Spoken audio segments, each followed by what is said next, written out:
everybody. Thank you for tuning into the GSMC Hoops and Heels Women's Sports Podcast, brought to you by the GSMC Sports Network. My name is Samantha Genzer, and I will be your show host for you guys today. We have a great show for you guys. I'm very excited. I am so sorry I was unable to film on Monday like normal, but I am so happy to be back, and I'm really excited for today's show because we had a lot of Olympic trials this weekend that we need to talk about. So, the show is going to be very much Olympic trials heavy. We will be starting by recapping recent WNBA games to start. Then we will talk about the KPMG Women's PGA Championships. And afterwards is where we talk about a bunch of Olympic trials. Segment 3 will be the Track and Field Olympic Trials. Segment 4 will be the Swimming Olympic Trials. And then lastly, segment 5 will be the diving Olympic trials. Before we start, I would like to ask that you like and follow the show, and to become a part of our show to tip and donate using the link gsmcpodcast.net. Also, we do get a number of questions from viewers that come in during the show, so to ensure that your questions get read on the air, I ask that you use the tips and donation link at gsmcpodcast.net with your questions. This puts your questions at the top of the list so that I see it, and also it really helps the show.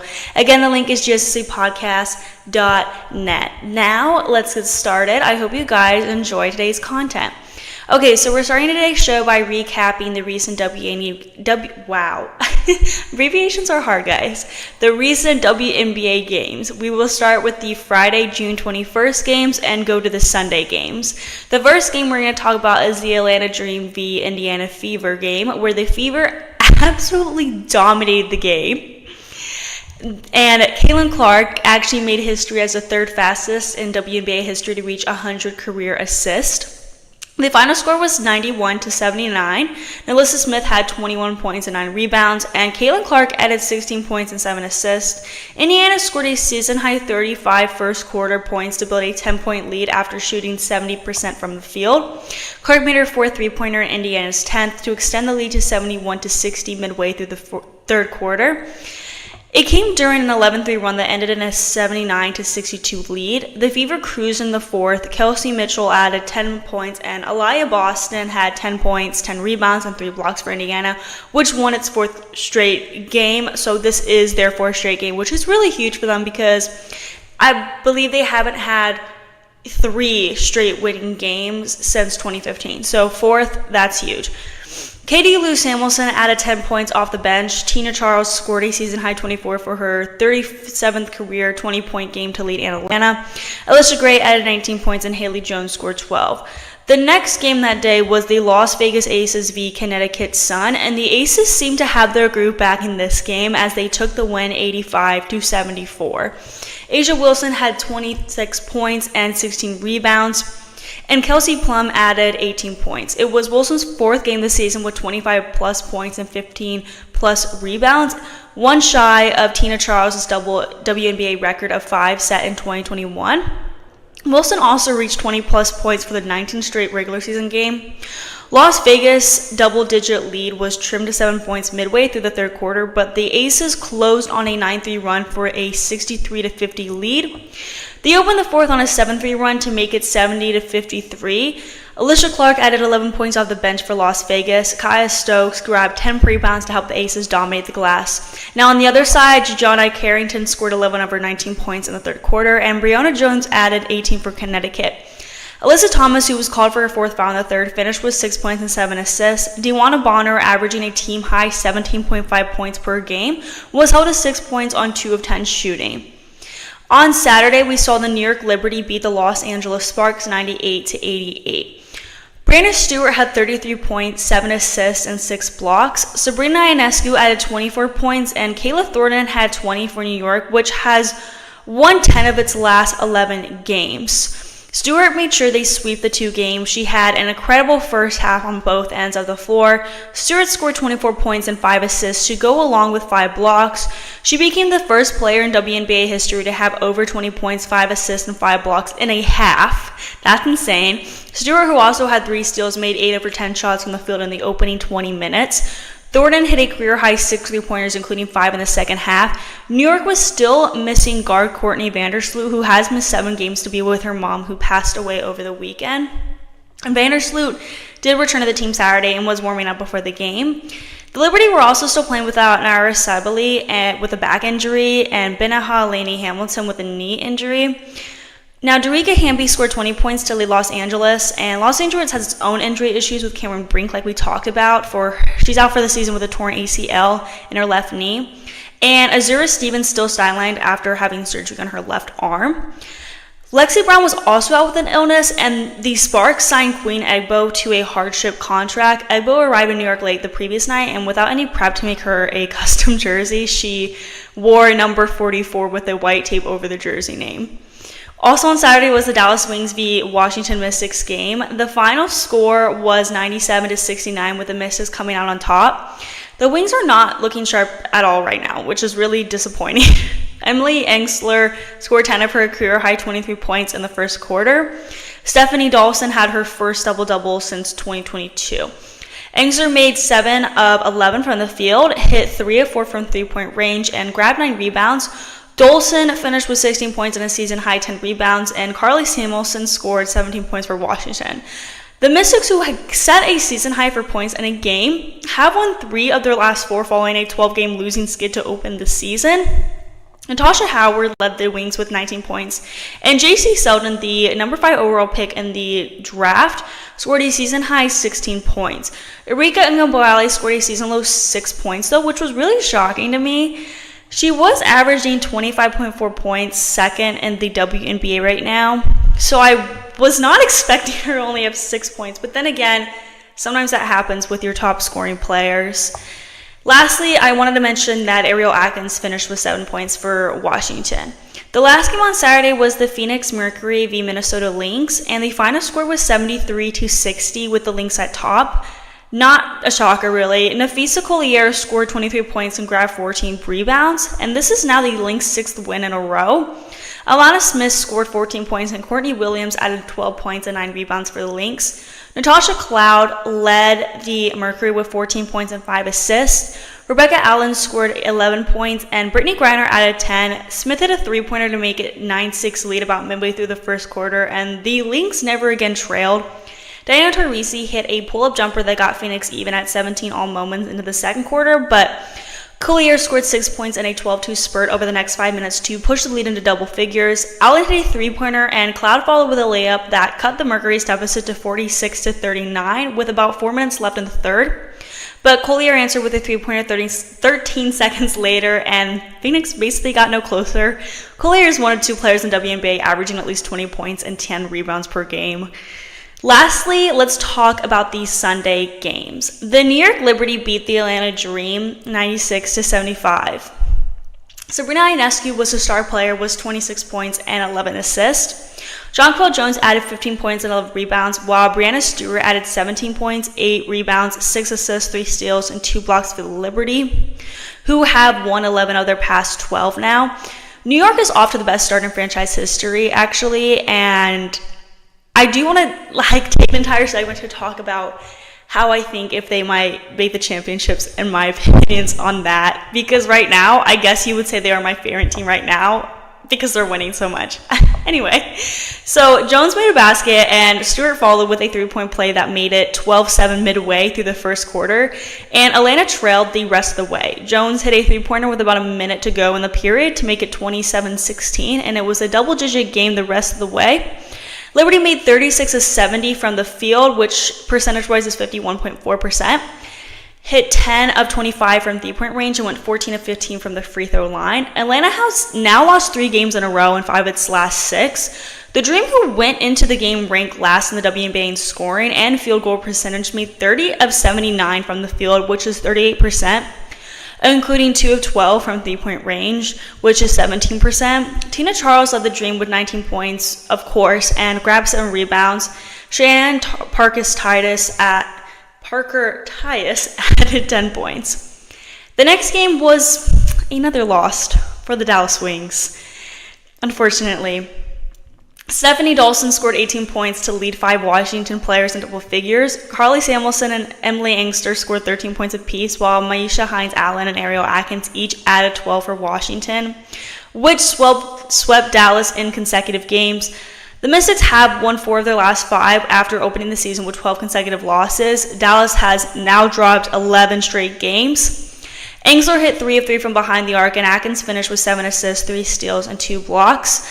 Ungabwale hit a 3-pointer to give the Wings 10-point lead with about 6 minutes left in the first half, and they took a 51-46 advantage into the break. Dallas made just 4 of 15 from the field in the third quarter as the Mystics hit 5 threes as they led into the fourth. J.C. Selden hit a 3-pointer that cut Washington's deficit to 85-79 with 2 minutes left, but the Wings once again got no closer. Natasha Howard scored at 26 and Ungabwale added 23 for Dallas, so much better game for her. Sheldon finished with 11 points and Monique Billings grabbed 14 rebounds to go with 8 points. The next game was the Sun v Seattle Storm matchup. Joel Lloyd had 16 points, 5 assists, and 5 rebounds. Skylar Diggins-Smith added 13 points and 8 assists, and the Seattle Storm beat the Connecticut Sun 72-61. Nika Nwumike also scored 13 for the Storm. Easy McGregor finished with 11 points and 9 rebounds, with Jordan Horston scored 10 points with 7 rebounds and 3 steals. The Sun led by as many as 11 points in the second quarter before Lloyd hit 2 free throws to give Seattle its first lead at 30-28 with about 2 minutes left in the half. Connecticut reclaimed the lead when Dewana Bonner made a layup with about 5 minutes to go in the third quarter, but Nwumike answered with a 3-pointer 42 seconds later that gave Seattle the lead for good. It sparked a 12-2 run that was capped when Horston scored 5 consecutive points. Lastly, Alyssa Thomas had 14 points and 14 rebounds for the Sun, and Brianna Jones also scored 14 points, and Tyasha Harris added 10 points.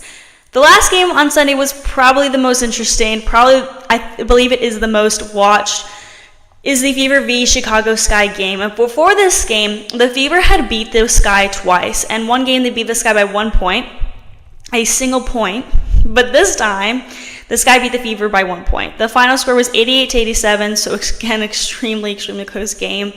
Caitlin Clark ended with 17 points, a franchise record 13 assists, 6 rebounds, and tied a career high with 4 steals. Sunday's matchup marked the 4th consecutive game Fever guards Kelsey Mitchell, Caitlin Clark, center Aaliyah Boston, and forward Alyssa Smith all scored in double figures as Mitchell led with a season-high 24 points, 2 assists, 1 block shot, and a steal. Boston trailed with 18 points on 8 of 14 shooting, 7 rebounds, 6 assists, 2 blocks, and 1 steal.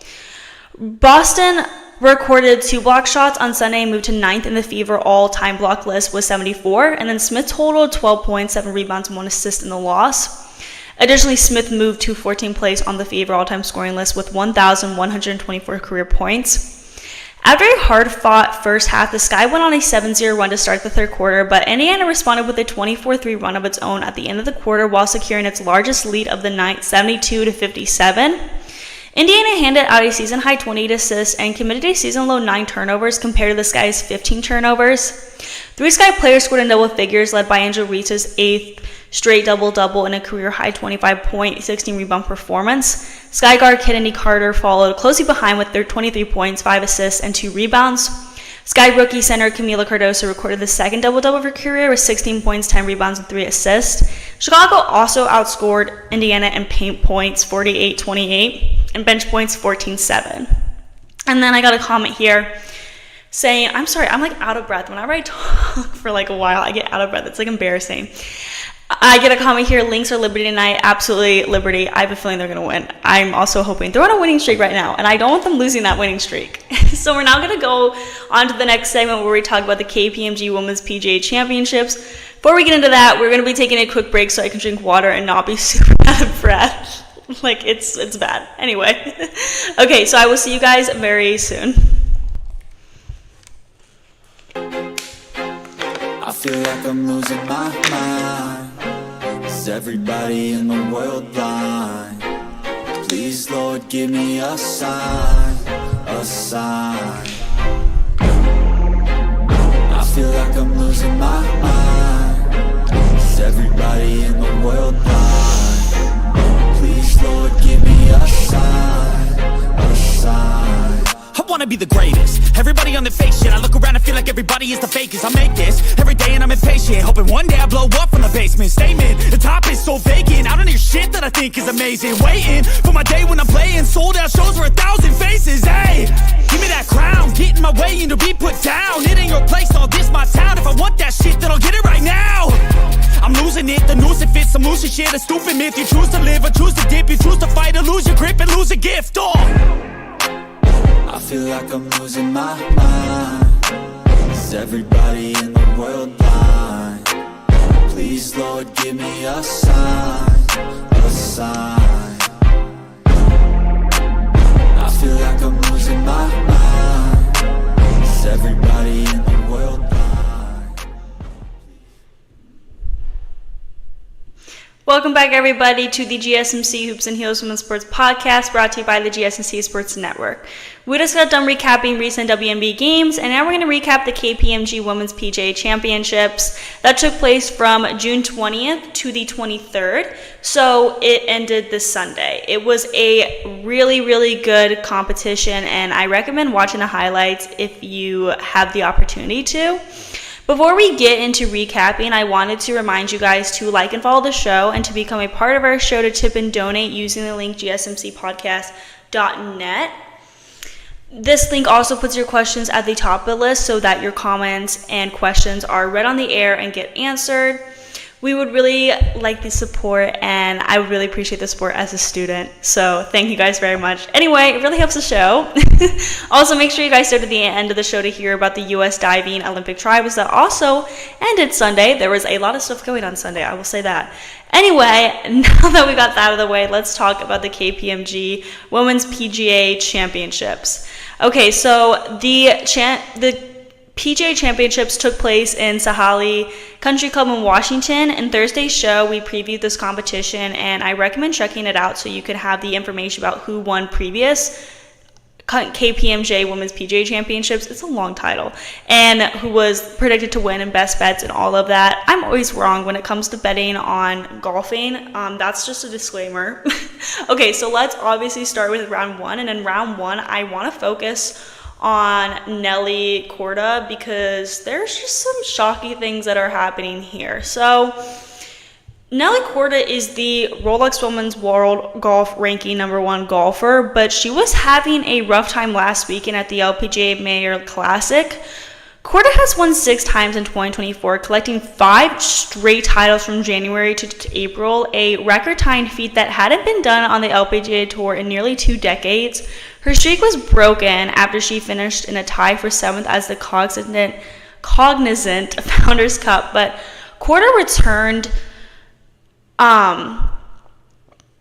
to her winning, I'm not going to say streak, winning ways the very next week at the Mizuho Americas Open, defeating Hannah Green by 1 shot after a grilling showdown with the Australian on the back nine at Liberty National Golf Club. Korda's next 2 starts didn't go so well as she missed the cut at the U.S. Women's Open presented by Aaliyah after making a 10 on the par 3 12th hole in the first round, and then missed another cut like I mentioned last week at the Mayor Classic. Korda opened her week with a 3 under 69, making, and I'm talking about the championships that took place this week. And so she opened her week, this championship, with a 3 under 69, making 1 bogey, 1 double bogey, and 6 birdies on Thursday in the Evergreen State. A solid showing that has started her bid for a 7th 2024 title off on the right foot.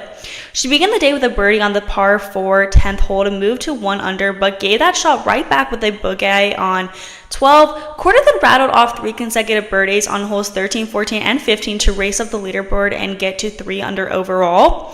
She cooled slightly after that stretch, making 5 straight pars before picking up her 5th birdie on the day on the par 4 3rd hole, now sitting at 4 under with 6 holes to play in Sahalee. Korda made a double bogey on the par 4 4th hole after a wayward tee shot and a 3-putt to drop back to 2 under, but she hung tough and closed out around with a 14-foot birdie putt on the par 3 9th hole to post a 3 under 69 and claim an early spot at the top of the leaderboard on day 1. After the round, Korda said, "Not only is it hard and demanding off the tee, it's really hard with your second shots in. It's hard to take the opportunities when you can and be aggressive out there, because I feel like in the morning, you can definitely be a little bit more aggressive with the majority of the pins being in the shade and a little softer. But once the greens start to see a little bit more sunlight, they start to firm up a bit more, and you have to play a little bit more defensive. Anytime I can shoot under par in a major, I think that's a positive. Hopefully that will just give me good momentum going into the next few days." So at the end of round 1, Lexi Thompson was really showing how talented she is, where she claimed the top position on the leaderboard with a 4 under 68. So we had to continue talking about Nelly Korda on round 2 here. It was a steady stream of mistakes that cost Korda the championships instead of just one giant disaster. She boogieed 5 of her first 6 holes in the second round to turn in 42. She was 9 off the pace beginning her back 9. She started this major by making nearly 110 feet off putts and shooting 69. The putter, however, was uncooperative in round 2. In fact, she played more like someone who had missed back-to-back cuts, which she has, than someone who has won 6 times this season, which she also has. So there's a little issue there. The trouble began when Korda hit her tee shot at the first into a fairway bunker and played her second shot to a short-sided position. A poor pitch led to 2 putts and a bogey. She then missed a 3-footer for par at the second, missed a 12-footer for par after going long at the par 3 third, and then missed another 3-footer for par at the fourth. 4 holes, 4 bogeys.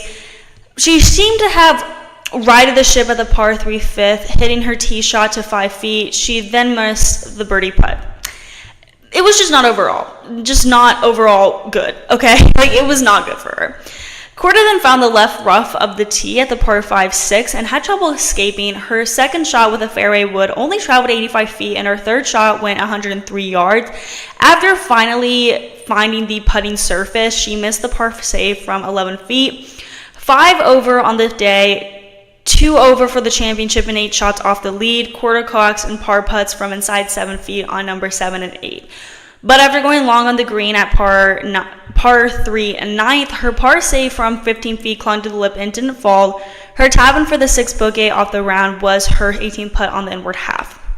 So by the end of round 2, Sarah Smetzel and Amy Yang were leading the leaderboard. Yang was bogey-free, which was super impressive. Smetzel, who was in the picture right here, somehow found 6 birdies in the morning on Friday, including birdies at her last 2 holes.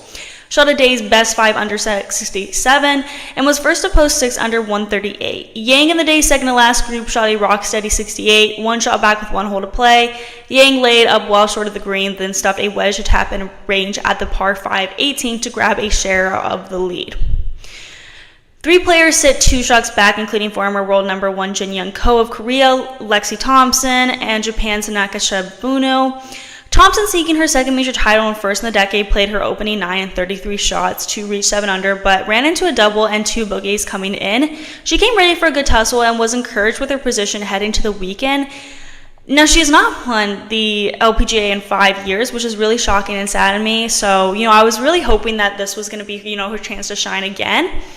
So moving on to the third round, Amy Yang, shot a 1 under 71 to take a 2-shot lead into the final round. Yang was at 7 under 209. Lauren Hartledge and Maya Yamashita were tied for second at 5 under. Hartledge shot for her second straight 69 for the only bogey-free round of the day. Yamashita from Japan had her second 70 in a row. She's an 11-time winner on the Japanese tour. Sarah Smetzel shot a 74 to drop to 4 under. Lexi Thompson had a 73 to drop into the tie for 5th at 3 under with Lilia Vu, Caroline Inglis, Jin Young Ko, and Hinaka Shibuno. Vu had the best run of the day with her 68. Yang won 39 holes without a bogey before dropping a shot on the par 4 8th. She quickly recovered, hitting it 8 feet on the par 3 9th and making the putt to get back to 6 under and take the solo lead. Yang pushed her lead to 2 strokes, hitting the green and 2 on the par 5 11th for a 2-putt birdie. She dropped another shot on the par 4 16th, her 3rd bogey of the tournament, but followed with a 36-foot birdie putt on the par 3 17th. Wow, sorry guys, I stutter a lot when there's a lot of numbers, so I sincerely apologize. Finally, in the fourth and final round, Amy Yang took home the victory. At 34 years old, she took control as the only player in the field without a round over par this week, earning a 3-shot victory over Jin Young Ko, Aaliyah Vu, and Mayu Yamashita for her first major triumph. Yang said, "I always wanted to win a major, and I came close several times, and I started doubting myself if I'm ever going to win a major before I retire because I've been on tour for quite a while. I'm so grateful and very happy to win a major." Yang's precision was impeccable. She successfully carved her ball through the towering trees and claustrophobic fairways of Sahalee. She held a 7-shot lead at one point on the back nine and had plenty of cushion to make it into the clubhouse atop the leaderboard. Even a tee shot into the water on the 17th hole wasn't enough to dampen the spirits or slow Yang's pursuit. Yang still went for the green on the 18th hole with a 3-wood from the fairway and made par on the last 2 close out the victory. Yang is the oldest major winning on the LPGA Tour since Angela Stanford won the 2018 EVN Championship at age 40. Anna Nordquist had recently turned 34 when she won the Women's British Open in 2021, but Yang will turn 35 on July 28th. Yang's form so far this season didn't indicate the elusive major was on the horizon. She had not had a top 20 finish this year and missed the cut in each of her last 2 starts. Yang was also dealing with a tight back throughout the week, and that was nagging nuisance each day. But the challenge of Sahalee was the right test to make Yang's skills shine. She just has that natural talent. An approach shot to 2 feet on the opening hole for an easy birdie set the tone for the day. A terrific chip-in birdie on the 5th hole from 67 feet and a clinical birdie at the difficult par 4 8th helped Yang push her lead further. She bounced back from a bogey on number 10 with an eagle chance on the 11th that led to another tap-in birdie. Another tight approach to 4 feet on the par 3 13th for a 5th birdie on the day saw Yang reach 10 under par, 6 shots clear of the field. She said, "It's incredible. I was so nervous beginning of the day, even night before, and I told Jan on the 18th fairway this has been the longest 18 holes I ever played in my career. I was that much stressed and felt pressure out there, but I think I managed to stay well and stay positive. And of course with him as well, he makes things light out there." And she was speaking about her nephew, I believe. Her sister's, that's what a nephew is. Oh my goodness. When it comes to like relative like names, like nephew, niece, I'm literally always like, wait, how are you like related? I can never remember. Anyway, when Yang chipped in for birdie on the 5th hole, Hartledge answered with a 45-foot birdie putt from off the field of the green to remain just a shot back of the lead. A beautiful bunker shot to inside 5 feet gave Hartledge a birdie look to match Yang at the top of the leaderboard on the 6th hole, only for a putt to do a 270-degree lip out to stay a shot back. The next 2 holes then catapulted Yang clear the full field. Hartledge had back-to-back double bogeys to fall out of contention after a pair of errant tee shots and scruffing gambling attempts spiraled away. Hartledge bladed a bunker shot across the green on the 7th hole and couldn't salvage the bogey. A chunk pitch on the 8th from short of the green also led to the double. Meanwhile, Yamashita had to make a baseball swing to strike her ball resting on the edge of a bunker from the fairway after her drive on the 8th and made double bogey as well to fall behind. Suddenly, Yang was all by herself well in front of the chasing pack. Lexi Thompson said of Yang, "So impressive. Words can't describe how great that is out here, especially with the wins today. She's playing amazing golf. So many players have. I mean, anybody that was under par, around even. It's a tough golf course. You kind of take even par and you're happy and you run. But she's played some great golf. Everybody knows how talented she is." So Thompson opened the day 4 shots back of Yang's lead, but had 4 boogies and 2 double boogies on her first 8 holes. But she bounced back with 6 birdies in her final 10 to get back to just 2 over on the day and climb back into the top 10. The victory for Yang also earned her spot on the South Korean Olympic team. So we will be seeing her some more. So let me just end this segment talking about all the places, because I always like to just round it up with all the places here. So Amy Yang in first. Tied at second was Aaliyah Vu and Jin Young Ko. Tied at 5th was Ali Ewing and Lauren Hartledge. At 7th was a tie with Hanaka Shibuno and Mao Sego. Tied at 9th was Rio Haran, Carolyn Inglis, Sarah Schmetzel, Lynn Grant, and Lexi Thompson. So we're now going to move on to the next segment where we talk about the U.S. Track and Field Olympic Trials. Before we get into that, we're going to be taking a very short break, so I will see you guys very soon.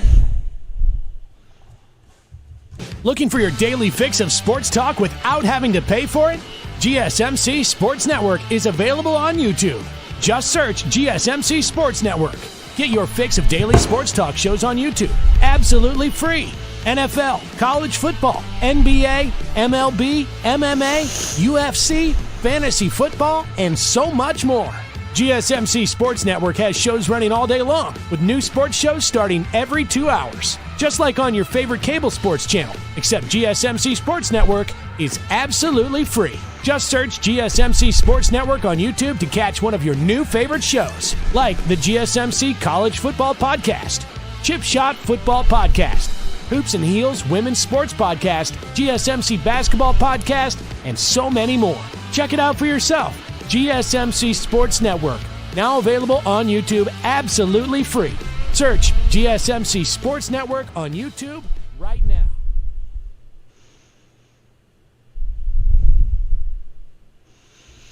Hello, welcome back to the GSMC Hoops and Heels Women's Sports Podcast, brought to you by the GSMC Sports Network.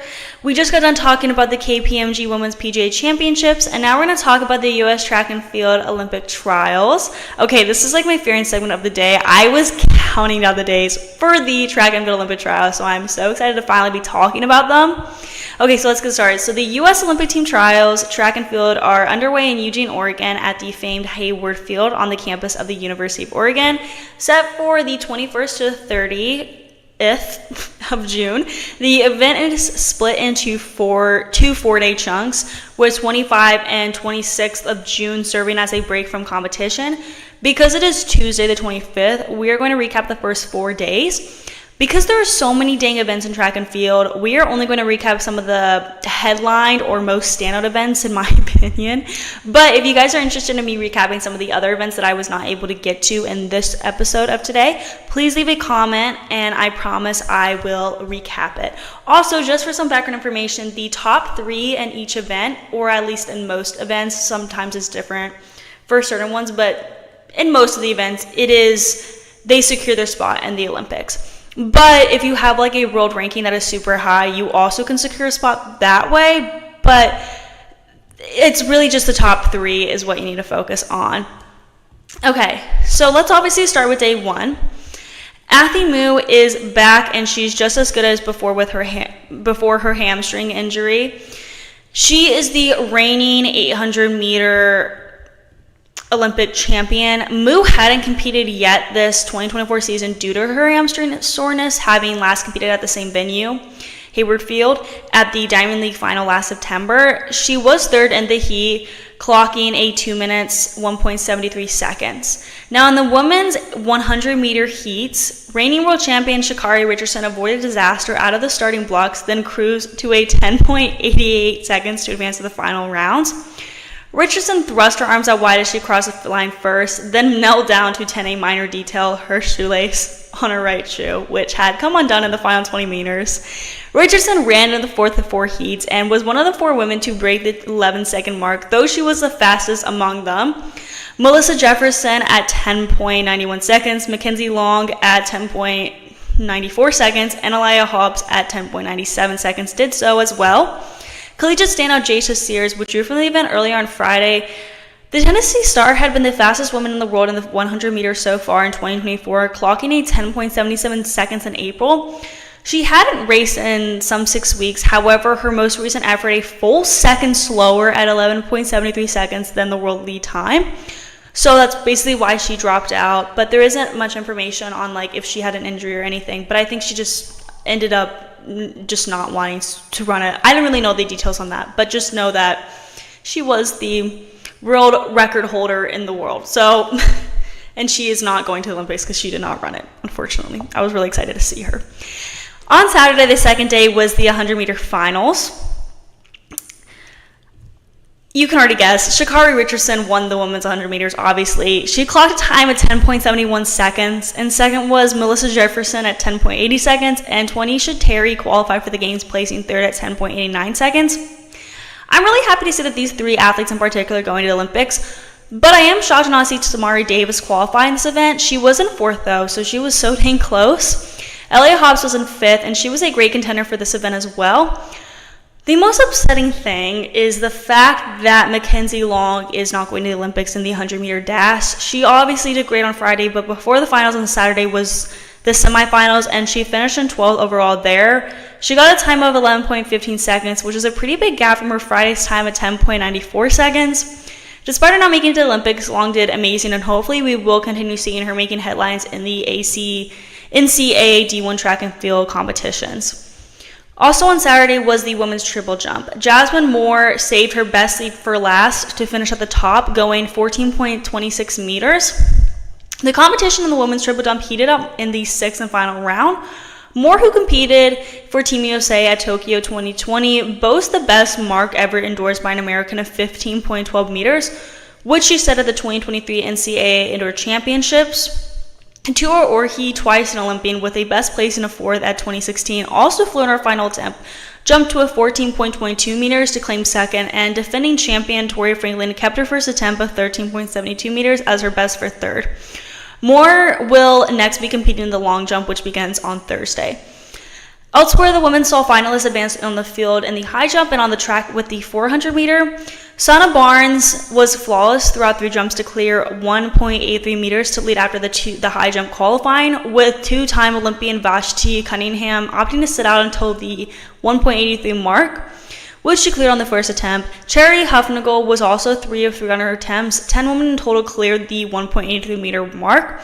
Those women were also Giseona Guerra-Holt, Jenna Rogers, Rachel Glenn, Jamari Drake, Emma Gates, Erika Harbour, and Saria Willis.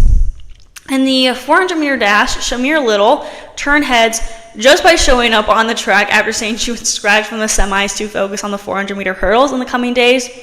Instead, she raced in 50.16 seconds, the fourth fastest effort of the day to qualify into the final.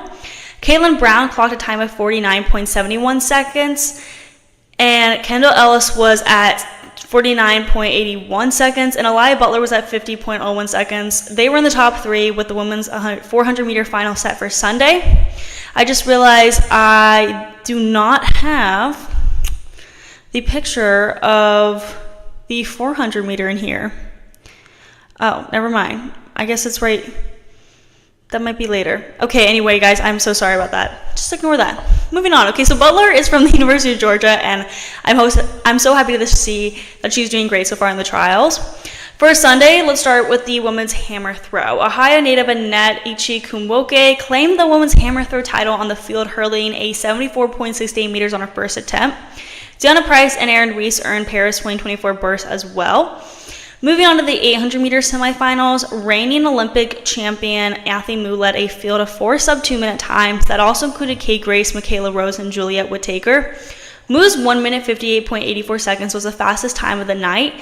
Kate Grace was in second at 1 minute 58.97 seconds, and Michaela Rose was in third at 1 minute 59 seconds. Michaela Rose is a standout athlete at LSU.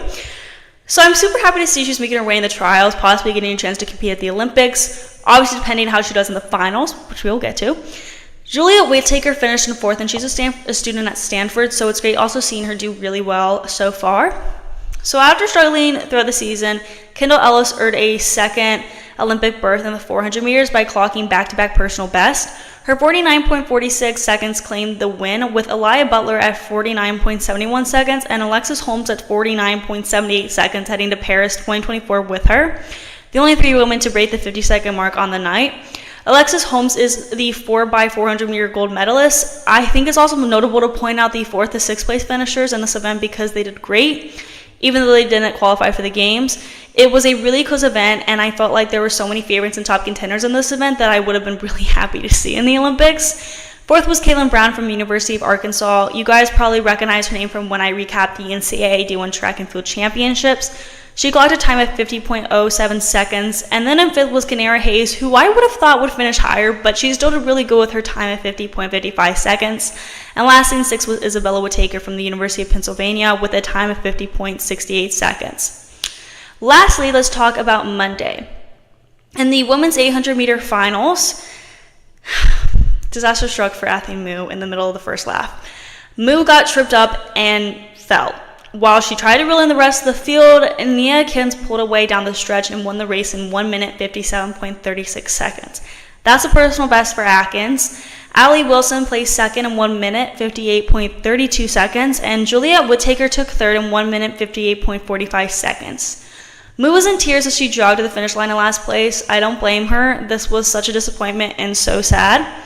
She still is in the running for the relay, so her Olympic chances are not over, but this was so disappointing and really upsetting. Like, it really shows you that there's these little factors that will just influence an entire chance to be in the Olympics. Like, we all thought she was going to be in the Olympics, and then she fell, which was the most simplest issue in a race.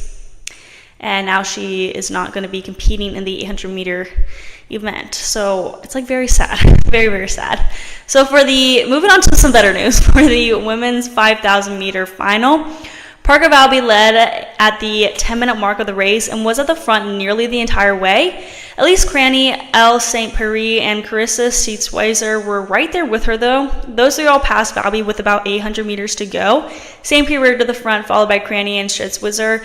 They stayed right in that position for the remainder of the race. St. Pierre won it in a meet record of 14 minutes 40.34 seconds, followed by Cranny, who was literally just 0.02 of a second behind her. Schwitzer holds on to finish third at 14 minutes 45.12 seconds, followed by Valby in fourth place at 14 minutes 41.44 seconds, which is a personal best. So the women's 5,000 team for pairs will be St. Pierre, Cranny, and Schwitzer. I'm sad to see that Valby did not make the cut because we have all heard her name from the NCAA D1 Track and Field Championships, and she was one of the favorites going into the race. I really thought she would have qualified, but she still has the 1,500 meters, so we will see how that goes for her. The first round of the women's 3,000 steeplechase also took place. Former Oregon State University star Kaylee Mitchell won her heat, crossing the finish line in 9 minutes 29.54 seconds. Valerie Constein was a close second in 9 minutes 29.61 seconds, and Courtney Wayment was just behind her in 9 minutes 29.66 seconds. They're so insanely close, all three of these places. These times are so insanely close. It is it drives me insane. So all the time qualifiers are Rodenfels, Logan Jolly, Christy Gear, and Kaylee DeLay, though. Okay, so before we move into the next segment, let's just quickly talk about the women's high jump finals. The opening height was 5 feet 8 inches. 5 women have cleared 6 feet without a miss. Sana Barnes, Vashti Cunningham, Jamari Drake, Rachel Glenn, and Charity Hugnefield. 6 of high jumpers have cleared 6 feet 2 inches. They are Hugnefield, Jenna Rogers, Barnes, Cunningham, Glenn, and Jasiona Guerra Holt. The bar was in at 6 feet 3 and a fourth inches. Hugnefield leads the women's high jump, clearing a personal best 6 feet 4 1/4 inches without a miss, or about 1.94 meters. Cunningham and Rogers are second with jumps of 6 feet 3 1/4 inches. Glenn also had cleared that height and is in fourth place. Cunningham and Glenn are the only two in the competition who have achieved the Olympic standard at 6 feet 5 1/2 inches. Ultimately, Hugnefield won the high jump with Glenn second and Cunningham third. Glenn and Cunningham hold the Olympic standard. I'm really happy to see that Rachel Glenn was in second, so we can see a student athlete in the Olympics and field events already. She's a student at the University of Arkansas. You'll probably recognize her name. So we're now going to move on to the next segment where we talk about the U.S. Swimming Olympic Trials. Before we get into that, we're going to be taking a very short break, so I will see you guys very soon.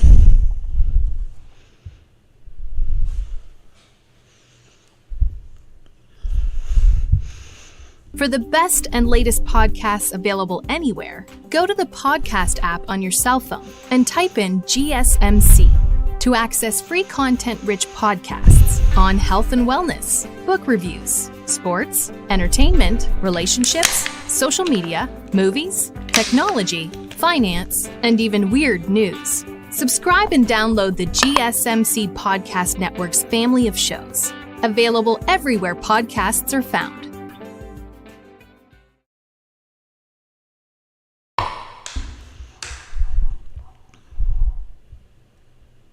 Hello, everybody. Welcome back to the GSMC Hoops and Heels Women's Sports Podcast, brought to you by the GSMC Sports Network.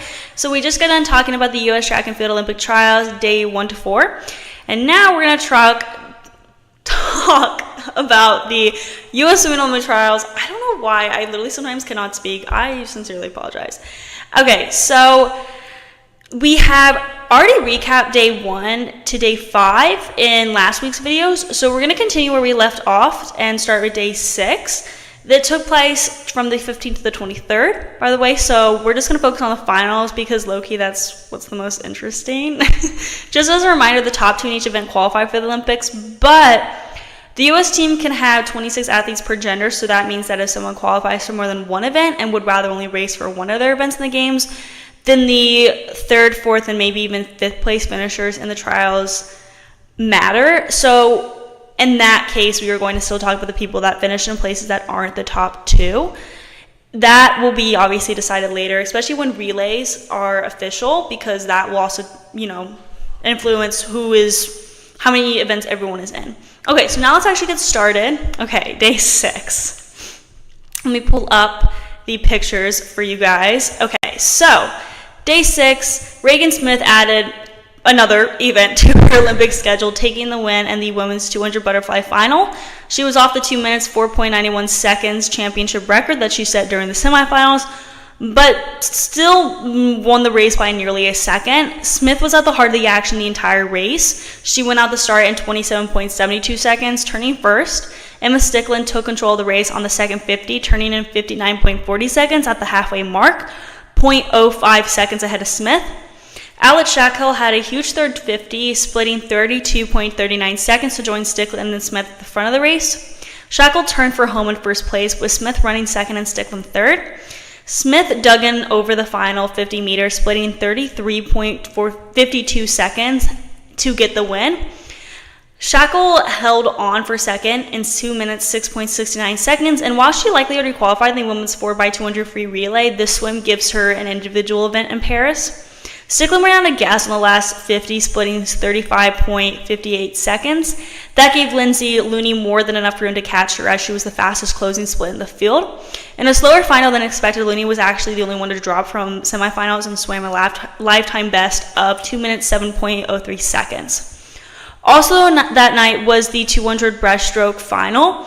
Kate Douglas brought the crowd to their feet in the women's 200 breaststroke final. Douglas was out like a shot, opening her race in 31.58 seconds, already 0.55 seconds under world record pace. She was still under the world record pace at the halfway point, splitting 1 minute, 6.93 seconds to Shikonova's 1 minute, 7.28 seconds. For the record, 1 minute, 6.93 seconds would have been 5th in the 100 breaststroke final. Douglas fell off the world record pace on the third 50 at 35.88 seconds, but was still almost 2 seconds ahead of the rest of the field.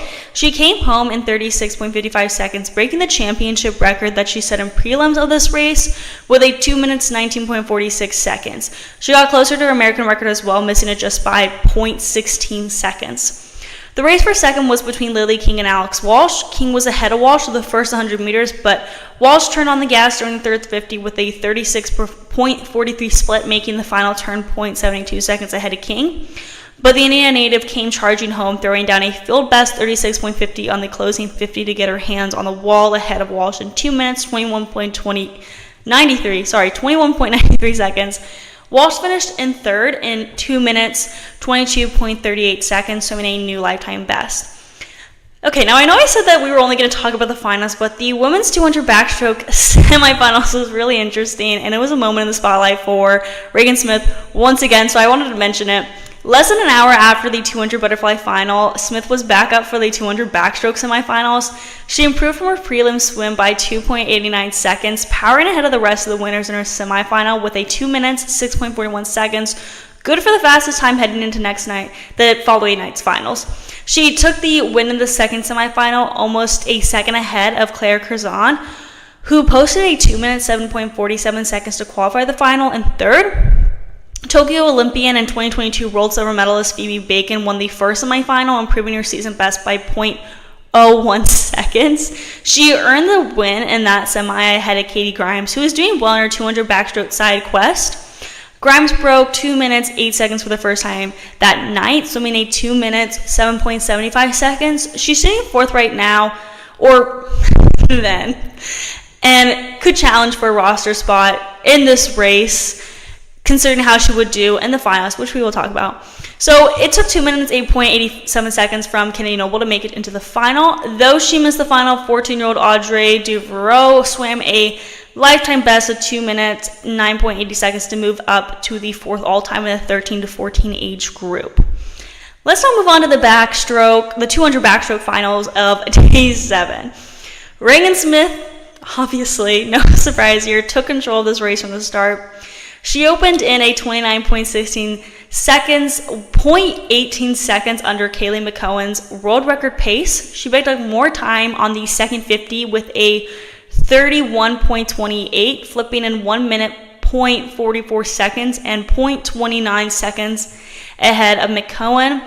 McCowan always brings a strong back half to races, and it was on the third 50 that Smith began to fall off the pace, but she still had a commanding lead of almost a second ahead of the rest of the field, where there was a close race developing for second between Claire Curzon and Phoebe Bacon. Smith said after the race that she ran out of gas on the final 50 meters, but she still held it together with a 32.90 split, the fastest in the field.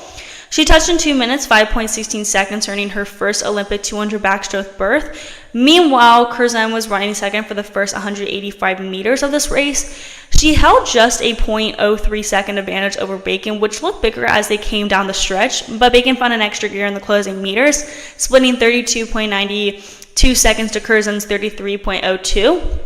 At the touch, it was Bacon who became the two-time Olympian in 2 minutes, 6.27 seconds, getting the better of Curzon's 2 minutes, 6.34 seconds. Bacon's time now ranks 5th in the world this year.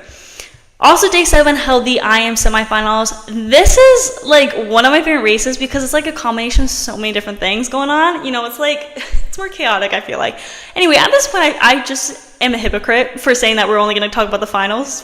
So, sorry about that.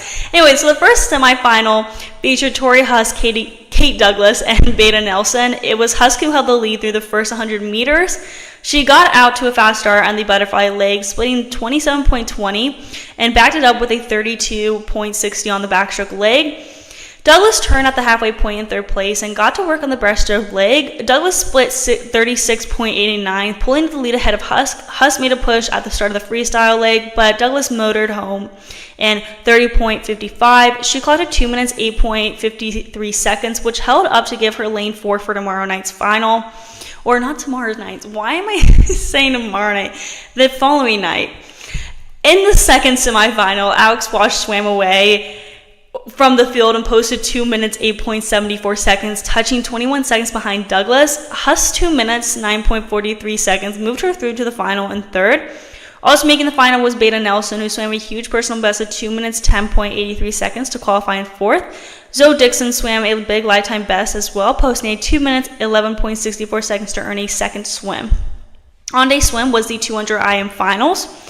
This was an absolutely amazing race. Kate Douglas smashed her U.S. Open record from 2023 and became the 4th fastest performer in history with a blistering 2 minutes, 6.79 seconds.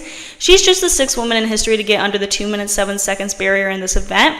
She and her Virginia teammate Alex Walsh went first and second in this event, with Walsh punching her ticket to Paris and joining G. Walsh on an Olympic team together. Douglas jumped on the race from the start. She opened the race in 26.78 seconds, about 5/10 under world record pace. By the 100, though, A. Walsh had inched up on Douglas. Douglas split 33.27 on backstroke to A. Walsh's 32.74, maintaining just a 0.13 lead.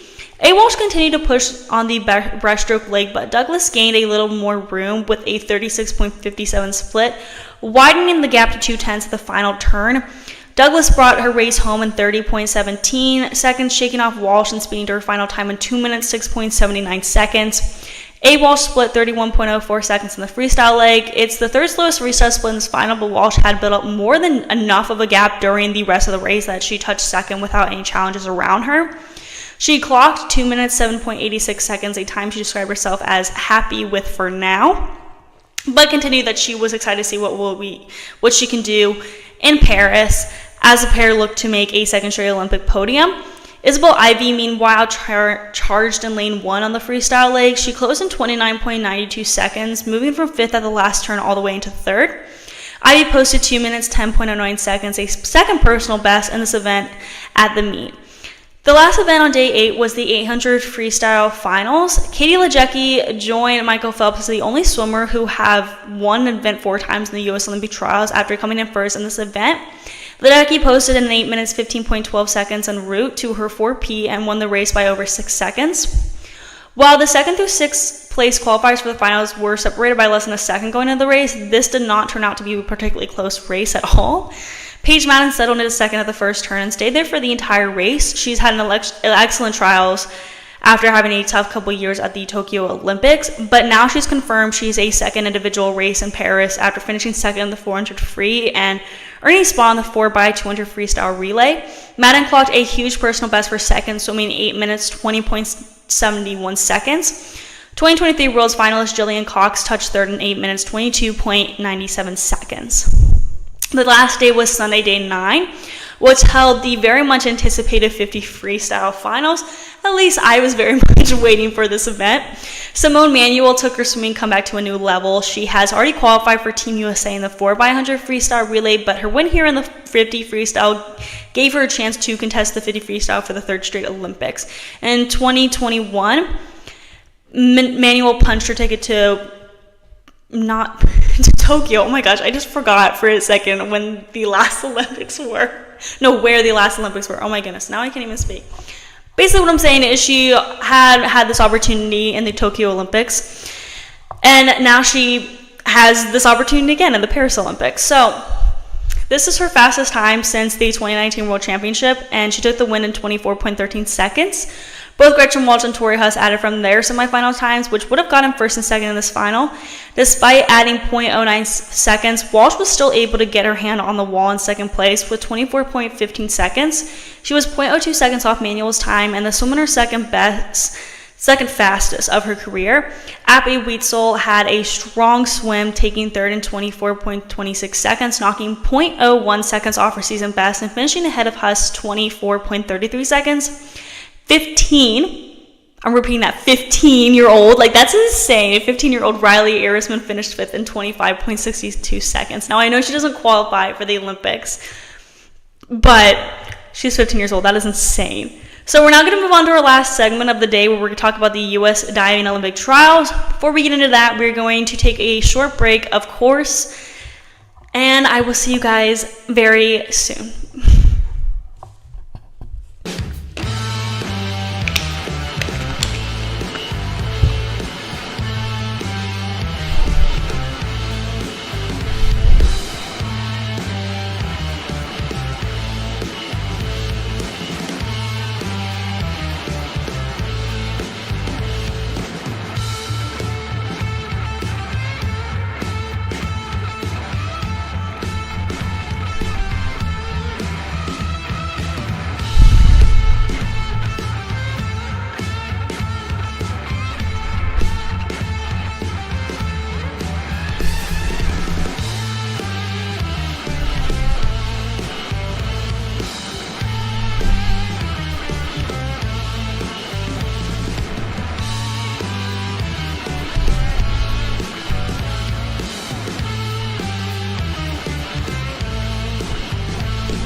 Welcome back, everybody, to the GSMC Hoops and Heels Women's Sports Podcast, brought to you by the GSMC Sports Network. We just got done talking about the U.S. Women's Olympic Trials, and now we're moving to our last segment of today's show, where we talk about the U.S.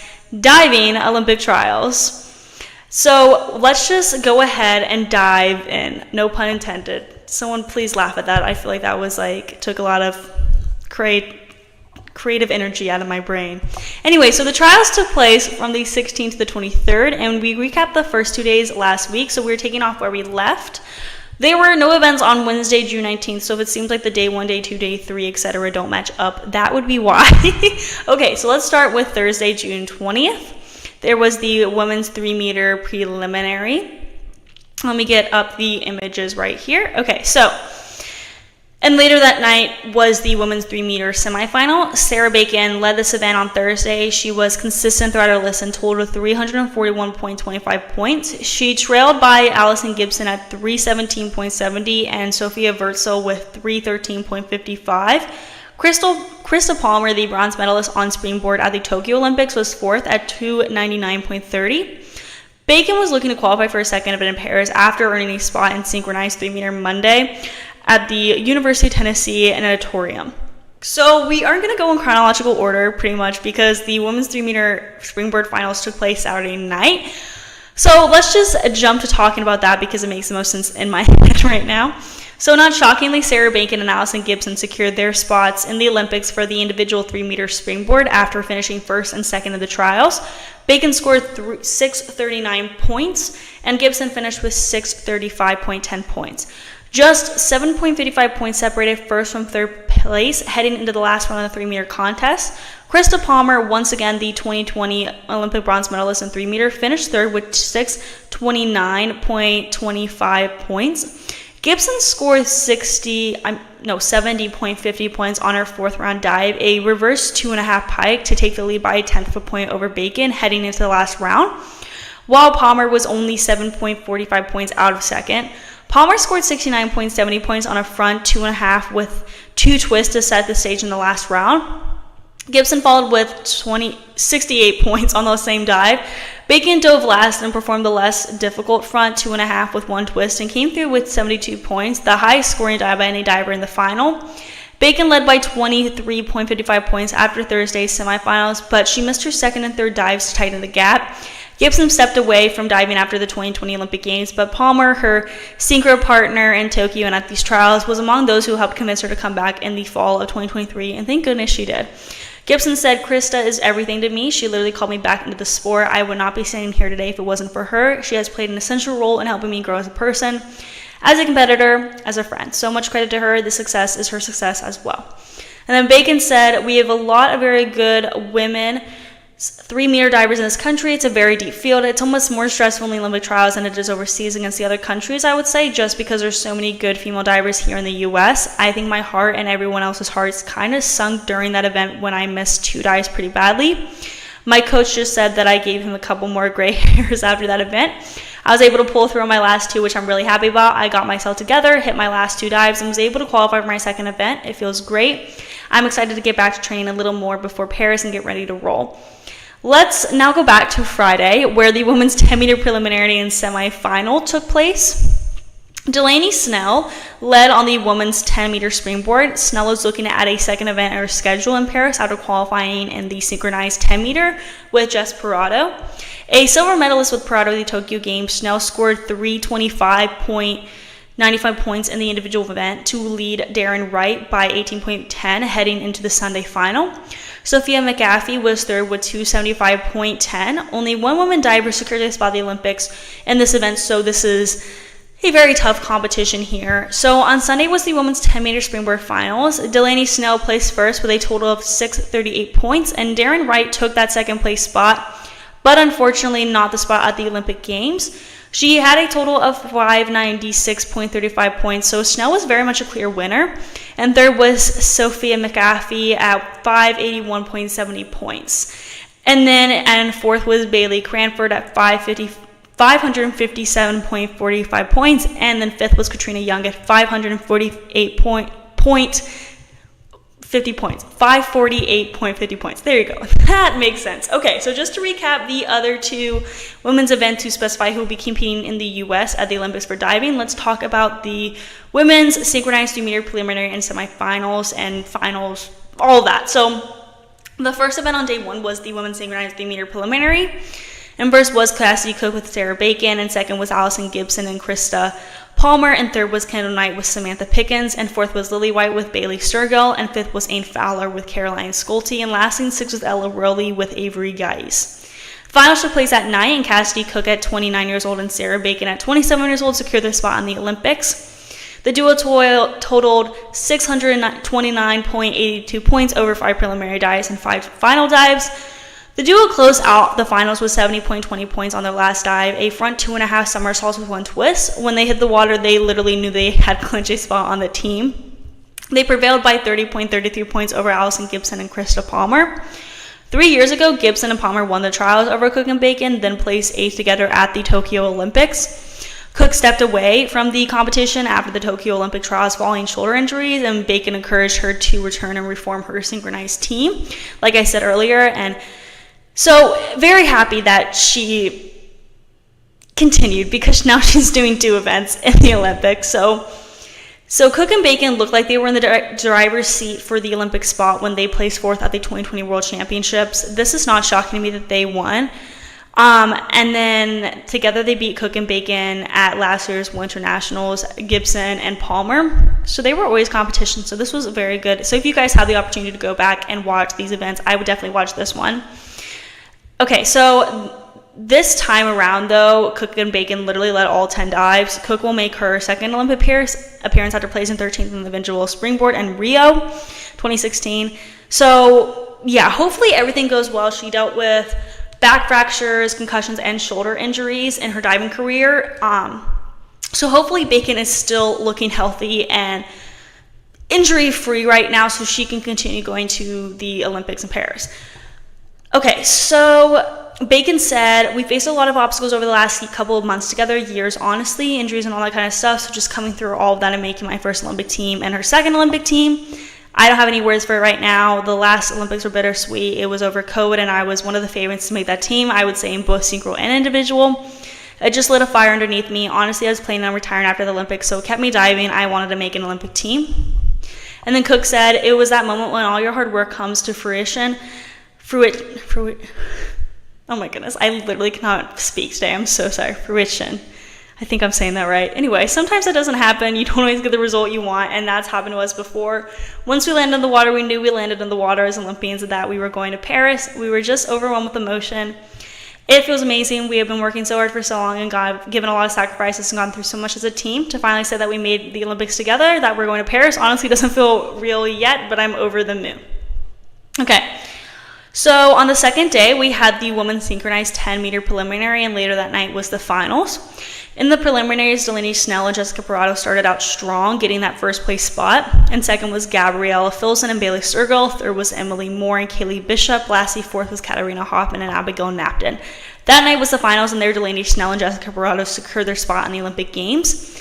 The pair won the trials by more than 100 points. They were the silver medalists at the Tokyo 2020 Olympics, and it will be Parado's third Olympic Games and Schnell's second. They finished with a total of 607.14 points, and second place was Gabriella Filson and Bailey Sturgill with 494.13 points, so clearly there was like a huge lead right there.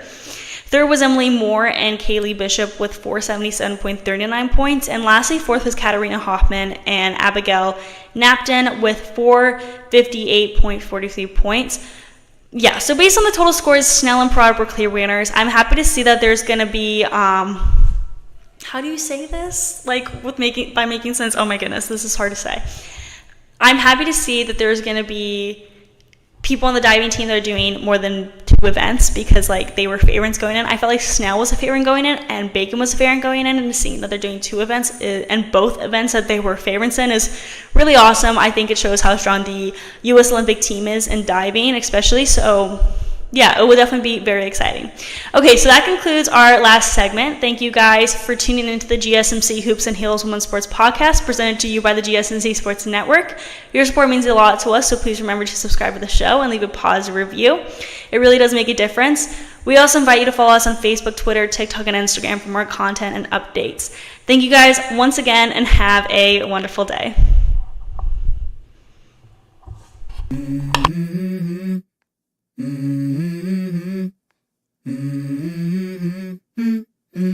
Let's go. I wake up to a little bit of drool on my pillow, feel like it's gonna be a bad day. Yeah, I'm tired of shit, and the coffee ain't hit yet. Damn, ain't that great. I don't wanna go to work.